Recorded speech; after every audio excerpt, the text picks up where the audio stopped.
At atin munang meron tayong panahon, meron pa tayong bisita, si Doc Renato De Castro, Defense Analyst at Distinguished Professor de La Salle University. Sa usapin po ng pagdami na naman ng mga Chinese vessel dyan po sa West Philippine Sea at maging balikatan exercises ngayong araw na magtatapos. Professor Renato De Castro, Prof, kumusta ka na? Magandang umaga. Magandang umaga, Ka-Orly. Kamusta po kayo? At magandang umaga po sa ating mga kababayan. Okay, mamaya ako nagtatanong yung sighting na saman ng ilang mga Chinese vessel sa ating pong exclusive economic zone. Pero ano ang maaari ho nating mapulot dito sa pagtatapos ngayong araw ng balikatan exercises bukod doon sa pinanood na pagpapakawala ng mga Tomahawk missile, ng mga surface-to-air at surface-to-surface missile? Professor De Castro.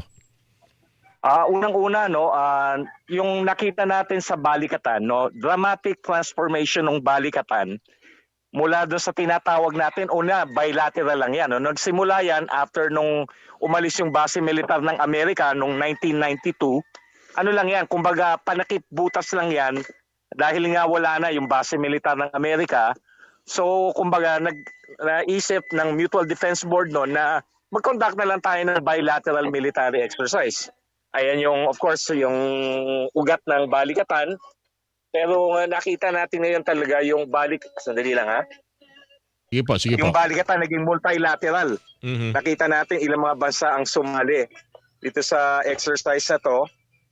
Tapos pangalawa, sorry Ka-Orly, yung pag-fire ng mga missiles, yung Pilipinas, yung BrahMos, pinalipad natin. Tapos yung Amerika, tinest nila yung Typhoon Medium Range Capability System, yung launcher, na nagpalipad sila ng Tomahawk cruise missile mula sa Leyte papunta sa Fort Magsaysay sa Nueva Ecija. Tapos yung Japan din, yung Type 88. Pero ang pinaka talagang makabuluhan na aspeto ng Balikatan 2026, Ka-Orly at ating mga kababayan, kumbaga yung pagsali ng bansang Hapon.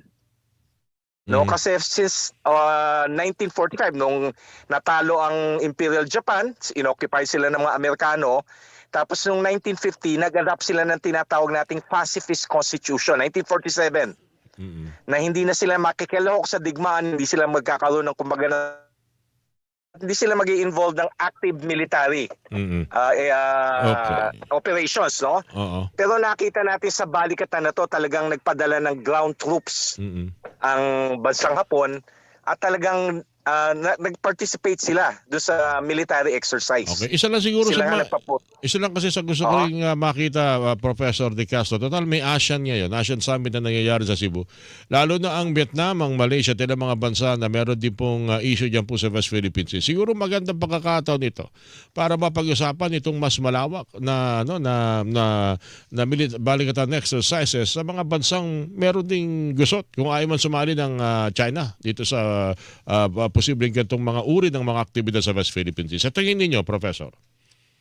Kasi ang ASEAN allergic sa mga alliances Ibang aspeto ng foreign policy natin, lalo na of course yung presensya ng dalawang bansa na talagang very strong yung paninindigan nila sa non-aligned.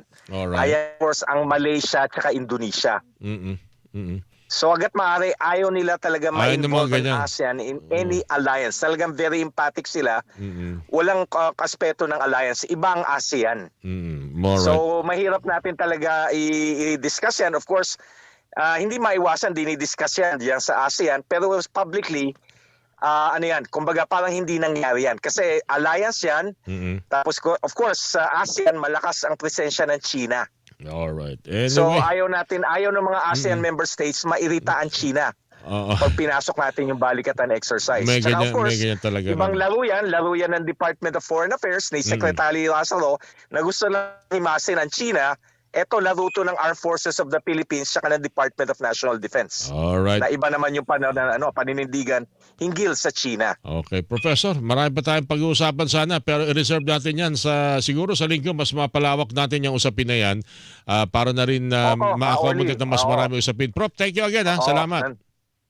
Okay, Ka-Orly. Bye. Maraming salamat, Dr. Renato De Castro, Defense Analyst at Distinguished Professor ng De La Salle University. Mga kapuso,